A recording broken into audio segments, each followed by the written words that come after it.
ආයුබෝවන් කෙනෙකුගේ අතක පිහිටන්න පුළුවන් ඊටම වාසනාවන්ත සලකුණක් ගැන කියන්න තමයි අද මම සූදානම් වෙන්නේ. මේක ගැහැණු පිරිමි ભેදයක් නැතුව ඕනිම කෙනෙකුගේ අතක පිහිටන්න පුළුවන් ඊටම වාසනාවන්ත සලකුණක්. ඉතින් වැඩි කතා නැතුවම වීඩියෝ එකට ගිහින් අපි බලමු මොකක්ද මේ සලකුණ කියලා. ඔයාගේ අතේ දබර ඇඟිල්ලට පහළ කොටසේ මෙන්න මේ වගේ පුංචි කතිරයක් පිහිටලා තියෙනවද කියලා බලන්න. එහෙම තියෙනවා නම් අන්න ඒක විවාහය සම්බන්ධයෙන් ඊටම සුබදායක වාසනාවන්ත සලකුණක් වෙනවා.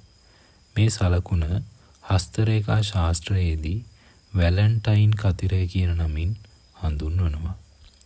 මේකේ අදහස වෙන්නේ ආදරවන්තයින්ගේ කතිරය කියන එක.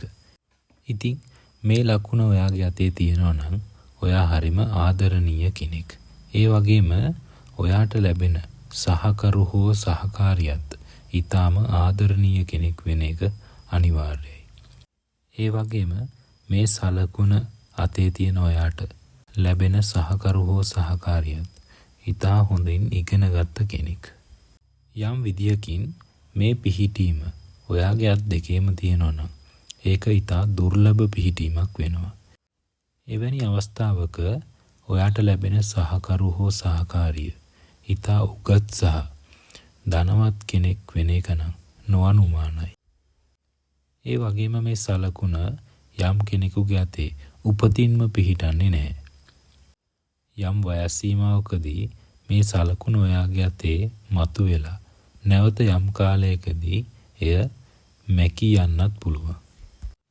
නමුත් මේ සලකුණ ඔයාගේ අතේ මොන වයසකදී මතුවුණත් ඒකෙන් කියවෙන්නේ සුබදායක දෙයක්ම පමණයි. සරලවම මෙම සලකුණ ඔයාට වාසනාව පමණක්ම ළඟා කරනවා. පාසල් යන වයසේ දරුවෙකුගේ අතේ මෙම සලකුණ පිහිටීම අධ්‍යාපනය සම්බන්ධයෙන් සුබදායක පිහිටීමක් වෙනවා.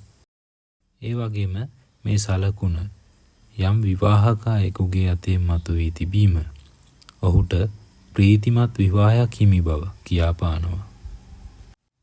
ඉතින් ඔයාගේ අතෙත් මේ සලකුණ තියනවද? නැත්නම් අත් දෙකේම පිහිටලා තියනවද? ඒ ගැන අපිට පහලින් කමෙන්ට් කරන්න.